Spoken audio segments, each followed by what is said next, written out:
Assalamualaikum warahmatullahi wabarakatuh. Anak-anak kelas 7 MTS Nahdlatul Muslimin yang saya cintai, saya banggakan. Kali ini kita bertemu kembali dalam PJJ Akidah Akhlak kelas 7 MTS. Tahap pertama setelah UTS. Jadi yang pertama setelah ulangan tengah semester. Mudah-mudahan anak-anak semuanya dalam keadaan sehat walafiat, tetap belajar, ya, tetap dalam lindungan Allah Subhanahu wa Ta'ala. Amin Allahumma amin. Mari kita mulai materi PJJ kali ini dengan membaca Bismillahirrahmanirrahim. Tolong dibuka halaman 56 anak-anak, LKS 56 tentang adab membaca Al-Quran dan berdoa. Adab membaca Al-Quran dan berdoa. Adab membaca Al-Quran. Adab itu apa? Adab itu akhlak, etika, tata krama. Jadi dalam membaca Al-Quran itu ada tata kramanya, ada etikanya. Nah, mari kita bahas di materi ini ya, tentang adab membaca Al-Quran. Pernahkah kalian membaca Al-Quran? Tentu saja saya yakin anak-anak pasti pernah membaca Al-Quran, entah sering atau apa itu ya, kadang-kadang saya nggak tahu, tapi yang sedikit pernah membaca Al-Quran. Mari kita budayakan membaca Al-Quran. Kalau bisa menghatamkan Al-Quran, bisa dirombong dengan teman-temannya ya, sebanyak 30 anak itu dibuat rombongan ya, untuk menghatamkan 30 juz. Nanti dibagi satu persatu, per anak bisa apa itu mendapat satu juz. Nah, ini seperti yang dilakukan oleh Bapak Ibu guru MTS MA Nahdlatul Muslimin. Itu sudah sejak lama itu membiasakan menghatamkan Al-Quran. Itu ada 30 guru. Itu ada beberapa kelompok-kelompok ya. Kelompok yang pertama, kelompok yang kedua itu 30 juz. Sehingga dalam satu minggu ini anak-anak ya bisa khatam satu Al-Quran, dibaca sebanyak 30 orang. Ini jadi dibiasakan seperti itu. Coba diamalkan seperti itu. Ini sudah dipraktekkan oleh Bapak Ibu guru MTS Nahdlatul Muslimin. Nah, ini Al-Quran. Jadi Al-Quran ini adalah landasan ya hukum Islam, wahyu Allah. Sekarang Al-Quran. Al-Quran, pengertian Al-Quran. Ya, apa yang kamu ketahui tentang Al-Quran? Al-Quran menurut bahasa dari kata qara'a yaqra'u Qur'anan. Artinya apa? Membaca Quran. Menurut istilah, Al-Quran adalah kalam Allah. Kalam Allah, wahyu Allah yang diturunkan kepada Nabi Muhammad melalui malaikat Jibril. Ya, melalui malaikat Jibril sebagai petunjuk bagi umat manusia. Hudalil muttaqin, petunjuk bagi manusia, bagi orang yang bertakwa ya. Hudalin nas. Hudalin nas, petunjuk bagi umat manusia. Jadi ini anak-anak, Al-Quran itu kalamullah, wahyu Allah yang diturunkan kepada Nabi Muhammad melalui malaikat Jibril sebagai petunjuk bagi umat manusia. Ini keistimewaan Al-Quran. Ini kalau dibaca mendapat pahala. Ya, satu huruf 10 kebaikan. Alif lam mim itu tidak dianggap satu huruf, tapi ya jumlahnya 3 huruf. Maka kalau membaca alif lam mim maka sama dengan mendapat 30 kebaikan. Jadi ini anak-anak ya, itu pengertian Al-Qur'an. Ya, kalamullah, wahyu Allah yang diturunkan kepada Nabi Muhammad melalui malaikat Jibril yang apabila dibaca mendapat pahala, dan Al-Qur'an sendiri sebagai petunjuk bagi umat manusia. Ya, jadi Al-Qur'an merupakan firman Allah, kalamullah yang memiliki kebenaran secara mutlak, pasti benarnya, mutlak kebenarannya. Ya, tidak perlu diragukan bagi orang-orang yang beriman. Ya, dzalikal kitabul la raiba fihi. Ya, Al-Qur'an adalah kitab yang tidak ada keraguan-raguan sama sekali, pasti dijamin kebenarannya. Dan Al-Qur'an ini merupakan kitab petunjuk bagi orang-orang yang bertakwa. Hudal lil muttaqin, itu dalam Al-Qur'an. Ya, petunjuk bagi orang-orang yang bertakwa kepada Allah. Al-Qur'an itu memberikan bimbingan kepada manusia untuk menempuh jalan kebenaran yang akan membawa kebahagiaan dunia dan akhirat. Oleh karena itu, ilmu yang paling utama dipelajari pertama kali adalah, yang paling utama ya, adalah ilmu Al-Qur'an. Maka orang yang belajar Al-Qur'an dan mengajar Al-Qur'an itulah ya orang yang paling baik. Nah, itu di dalam hadis disebutkan khairukum man ta'allamal Qur'an wa 'allamahu. Sebaik-baik kalian adalah orang yang mempelajari Al-Qur'an dan mengajarkannya. Nah, ya. Jadi belajarlah Al-Qur'an ya, kemudian mengajarkan Al-Qur'an. Khairukum man ta'allamal Qur'an wa 'allamahu. Sebaik-baik kamu adalah orang yang mempelajari Al-Qur'an dan mengajarkannya. Ketika membaca Al-Qur'an, maka seorang muslim perlu memperhatikan adab-adab membaca Al-Qur'an. Jadi etika membaca Al-Qur'an, tata ya cara membaca Al-Qur'an. Apa semuanya itu? Apa semua adab membaca Al-Qur'an? Yang pertama, membaca Al-Qur'an dimulai dengan isti'adzah. Mohon perlindungan ya. Mohon perlindungan kepada Allah. Makanya di dalam Al-Qur'an surat An-Nahl 98 ditegaskan, diperintahkan fa idza qara'tal Qur'ana fasta'idz billahi minasyaitonir rajim. Surat An-Nahl ayat 98. Apabila kamu akan membaca Al-Qur'an, maka mintalah perlindungan kepada Allah dari godaan syaitan yang terkutuk. Makanya hendaklah kalian diawali dengan bacaan isti'adzah, ta'awudz. A'udzu billahi minasyaitonir rajim. Itu bacaannya ya. Isti'adzah. Ya. A'udzu billahi minasyaitonir rajim. Aku berlindung dengan Allah dari godaan setan yang terkutuk. Jadi pertama adabnya membaca Al-Qur'an dimulai dengan isti'adzah. Yang kedua, ini ya, membaca dalam keadaan suci, duduk yang sopan dan tenang.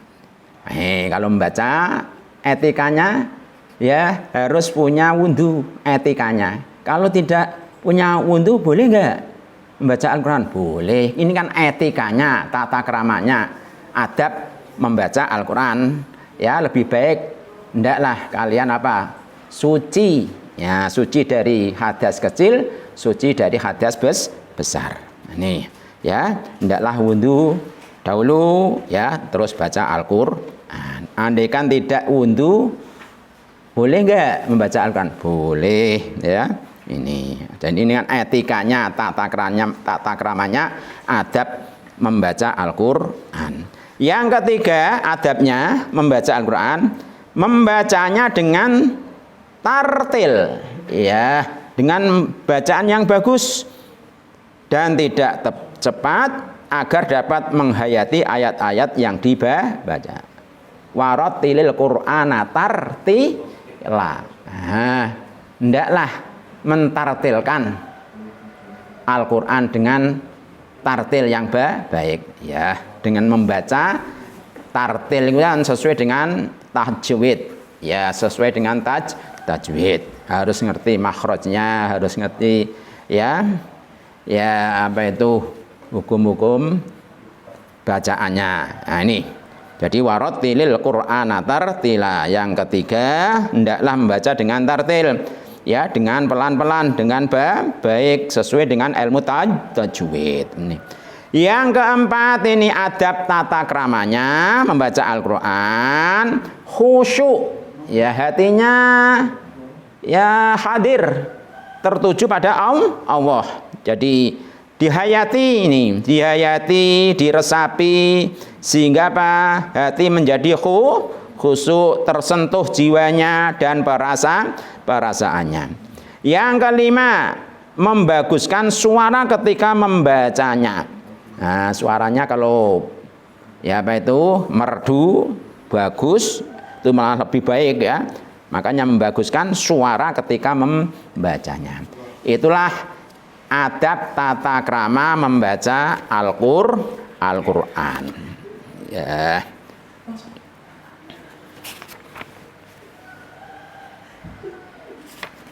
Kemudian jadi itu ya, adab tata krama, saya ulangi lagi. Satu, harus ya diawali dengan isti'adzah, mohon perlindungan dari Allah, ya, perlindungan pada Allah dari godaan setan yang terkutuk.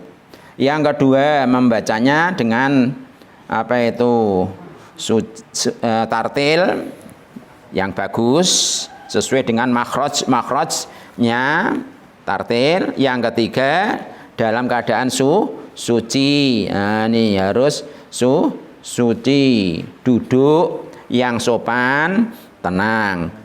Yang keempat, membaca Al-Qur'an dengan khusyuk, hatinya hadir, ya. Nah, ini tersentuh dengan ayat-ayat yang dibaca tersebut, sehingga jiwa perasaannya menjadi apa? Tenang, tentram. Yang kelima, membaguskan suara ketika membacanya. Jadi itulah ya anak-anak, adab tata krama membaca Al-Qur'an. Berikutnya adalah adab berdoa. Adab berdoa. Ya, adab berdoa. Nih. Adab berdoa, memohon kepada Allah, berdoa, ya, memohon kepada yang atas. Jadi ini Allah ya sebagai zat yang paling luhur, ini dimintai, ya, meminta kepada Allah, itulah namanya doa. Kemudian doa ini adalah perintah dari agama, ya. Doa ini adalah perintah. Ud'uni astajib lakum. Berserulah kamu, berdoalah kamu kepadaku. Ninya rujuk kepada aku Allah itu, ya, kata Allah, ud'uni astajib lakum. Berdoalah kepadaku, maka aku akan menyembadani doa kalian. Ud'uni astajib lakum, maka kami akan menyembadani kalian semua. Ud'uni astajib lakum. Nah, ini setidak-tidaknya habis sholat maktubah, kita ini dianjurkan, diperintahkan untuk apa? Berdoa. Nah, ini ya. Jadi itu. Nah, doa ini merupakan senjata orang beriman. Nah, jadi doa itu senjata orang yang beriman. Karena dengan berdoa seorang hamba dengan sendirinya ya telah menyatakan kelemahan, kebutuhan sekaligus kekurangannya akan pertolongan dari zat penguasa alam semesta. Kita selaku hamba Allah yang beriman tentu dianjurkan untuk berdoa dan memohon pertolongan hanya kepada Allah. Tadi sudah saya katakan doa itu perintah agama, ud'uni astajib lakum. Namun ternyata doa-doa kita kadang-kadang tak selaras dengan apa yang kita inginkan, terkadang apa yang kita harapkan dan cintai belum tentu baik bagi kita. Begitu juga sebaliknya, apa yang kita benci ternyata itu baik bagi kita. Namun kita harus yakin bahwa semua yang Allah kehendaki itulah adalah untuk kebaikan kita. Sekarang adab berdoa.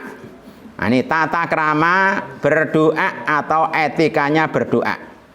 Satu, ya, dengan menghadirkan hati, artinya khusyuk, betul-betul fokus ya, tertuju kepada Allah, mengharap kepada Allah. Salah satu kunci dikabulkannya doa itu adalah ihsan, ya, berbuat baik, yaitu merasakan kehadiran Allah. Ini seperti pengertian ihsan dulu. Anta budawaha ka'annaka tarahu fa illam takun tarahu fa innahu yaraka. Nah, seperti pelajaran dulu ihsan, ada iman, Islam, ihsan itu ya. Jadi harus dengan ihsan bisanya dikabulkan doanya ihsan, yaitu merasakan kehadiran Allah dimanapun, dalam keadaan bagaimanapun, selalu sadar bahwa saat kita berdoa Allah sedang melihat dan memandang kita. Allah pasti melihatnya, Allah pasti mengetahuinya bisikan hati kita. Makanya kita harus tertuju pada Allah, fokus, seolah-olah kita melihat Allah. Nah, ya, Allah begitu dekat dengan kita, lebih dekat daripada urat nadi. Yang kedua, ini adab tata kramanya berdoa. Rasa takut, ada rasa takut dan ya, ada rasa khauf, takut. Ya, ada rasa takut dan roja, penuh harapan, mengharap, ya. Khauf ini harus ada dan rasa roja pun ada. Makanya khauf harus dibarengi dengan apa? Roja. Rasa takut akan murka Allah, rasa takut akan azab Allah, rasa takut akan siksa Allah. Kemudian dibarengi dengan roja, penuh harap, selalu mengharap rahmat Allah, mengharap ya kasih sayang Allah. Di saat kita berdoa, sekali-kali jangan pernah ada keraguan dalam hati. Yakin bahwa yang kita mohonkan itu betul wujud ada, ya. Jadi jangan berprasangka buruk. Jadi hendaklah kita berdoa sekali-kali jangan pernah ada keraguan dalam hati. Tapi serahkan segalanya kepada Allah. Dan selalu berprasangka baik kepada Allah. Jangan suudzon, berprasangka buruk. Nah, ini ya. Jadi yakin berprasangka baik. Ya, Allah mendengar. Selalu berprasangka baik atau husnudzon di setiap ketetapannya, pasrahkan dari kita dan diri kita dan yakini Allah akan segera mengabulkan doa-doa kita. Yang ketiga, tata krama etika berdoa dengan suara lembut. Karena Allah begitu dekat dari dan maha mengetahui, maka suara orang yang berdoa itu bagikan mendesah, meratap, mengibah. Jadi suara lembut betul-betul dalam hati memohon kepada Allah. Orang yang dalam keadaan seperti itu sudah barang tentu akan menunjukkan bentuk suaranya yang keluar dari hati nuraninya, dan bila mengucapkannya ya ucapkan dengan suara yang lembut. Allah berfirman dalam Al-Quran yang artinya, berdoalah kepada Rabbimu dengan merendah diri dan suara yang lembut. Sesungguhnya Allah tidak menyukai orang-orang yang melampaui batas. Jadi itu anak-anak ya. Yang ketiga, dengan suara yang lembut etikanya berdoa. Yang keempat, diawali dengan istighfar, memohon ampun kepada Allah, menyesali perbuatan-perbuatan dosanya, ya, mengakui dosa-dosanya. Banyak contoh dalam Al-Quran bagaimana para nabi, para rasul berdoa. Nabi Adam doanya, ya, setelah dia dikeluarkan dari apa itu? Surga. Karena apa? Gara-gara makan buah khuldi. Ini akhirnya dikeluarkan dari surga. Dia terus berdoa, Rabbana dzolamna anfusana wa illam taghfir lana wa tarhamna lanakunanna minal khasirin. Itu doa Nabi Adam, ya, Nabi Adam. Kemudian doa Nabi Yunus, la ilaha illa anta subhanaka inni kuntu minadz zalimin. Nah, ketika apa itu dimakan ikan, ya, dia berdoa, la ilaha illa anta subhanaka inni kuntu minadz zalimin. Itu pernyataan diri, mengakui kesalahannya, mengakui apa? Dosanya. Makanya dia apa? Dalam doanya ini mendesah, itu merasa apa itu?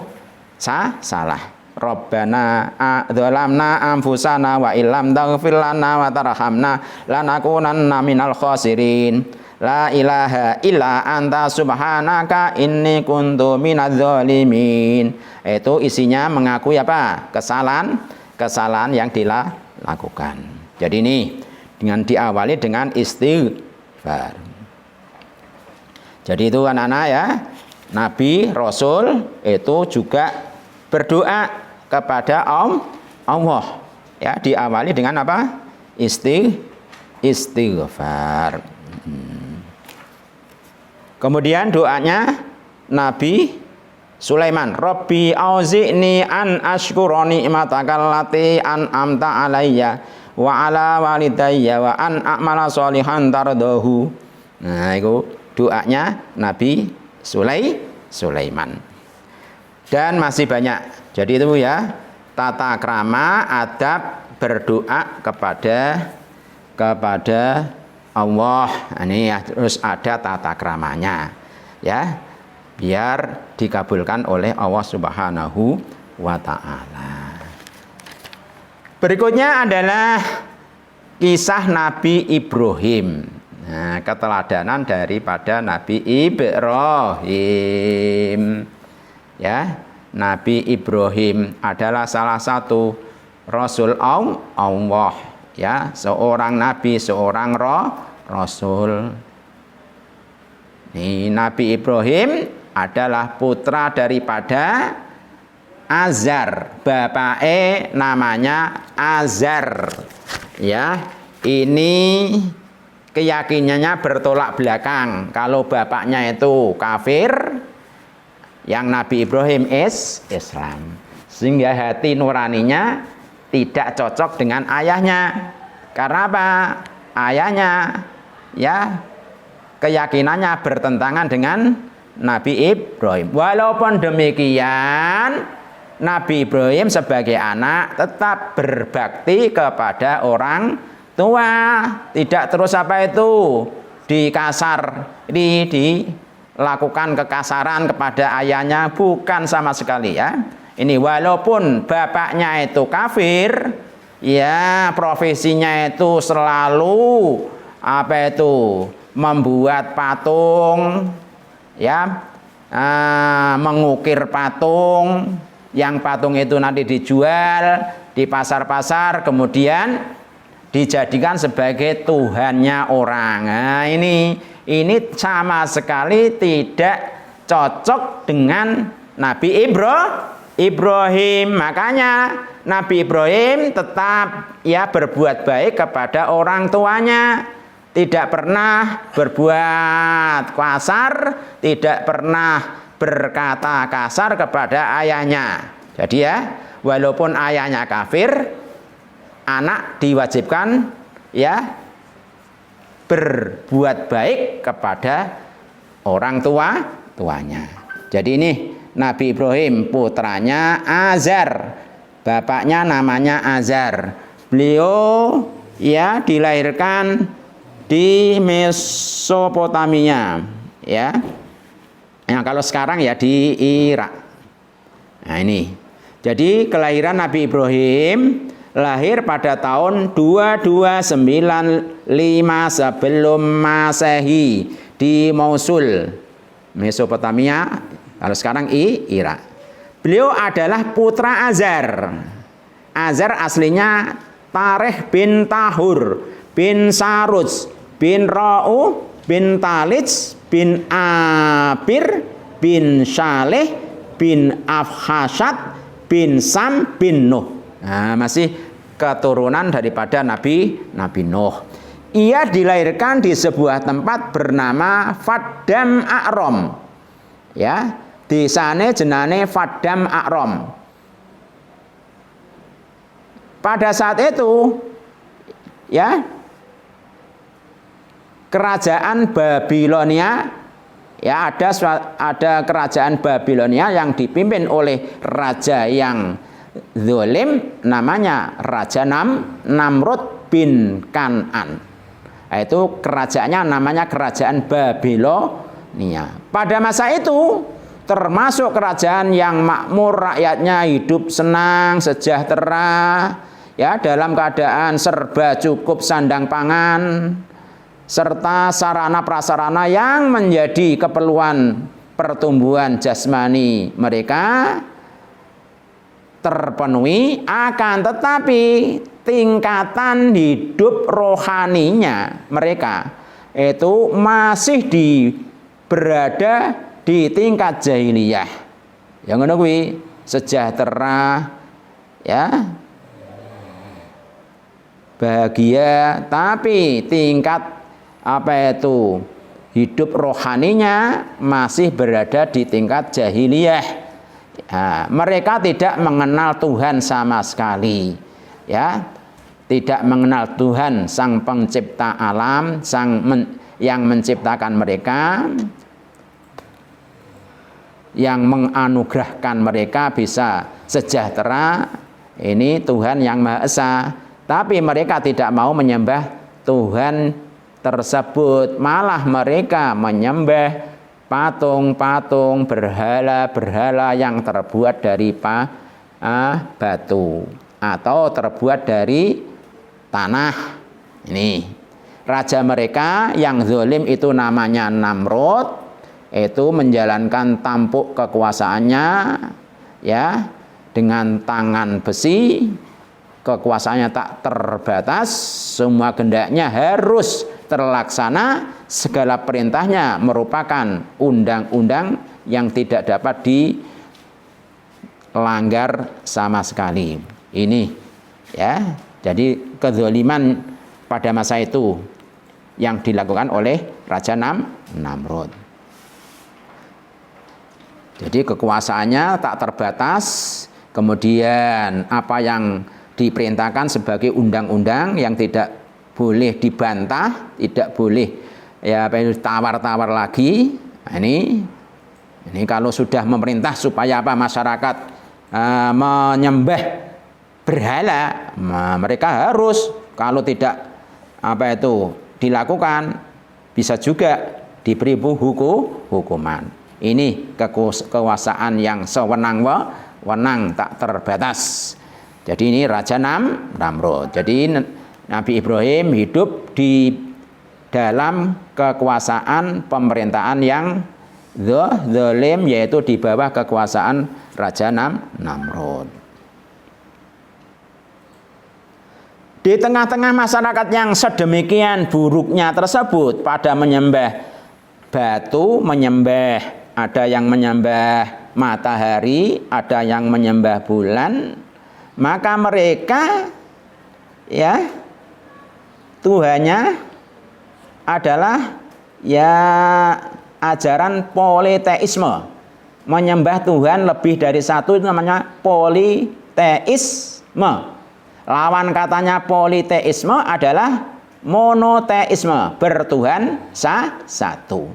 Jadi ini kalau Nabi Ibrahim ajarannya bertuhan satu, namanya monoteisme. Sedangkan masyarakat di zaman ya Raja Namrud itu ajarannya atau keyakinannya, agamanya adalah politeisme, menyembah Tuhan lebih dari satu, menyembah Tuhan banyak. Jadi seperti menyembah bintang, menyembah berhala, ada yang menyembah apa itu bulan, matahari. Jadi itulah ya perbedaan antara agama yang dianut oleh masyarakat zaman Raja Namrud dengan agama yang dianut oleh Nabi Ibrahim. Ini jauh bertolak belakang. Kalau mereka kaum Nabi Ibrahim zaman Raja Namrud, mereka pada menyembah Tuhan banyak. Sedangkan yang Nabi Ibrahim hanya menyembah Tuhan satu, yaitu Allah yang Maha Esa. Jadi itulah anak-anak ya. Nih, karena waktu sudah ya terbatas, maka kita lanjutkan ya PJJ yang akan datang. Kiranya kami cukupkan sekian. Mudah-mudahan apa yang saya sampaikan ada manfaatnya. Amin Allahumma amin. Berikut ini anak-anak hendaklah mengerjakan soal ya dalam Google Form di bawah ini. Akhirul kalam, wassalamualaikum warahmatullahi wabarakatuh.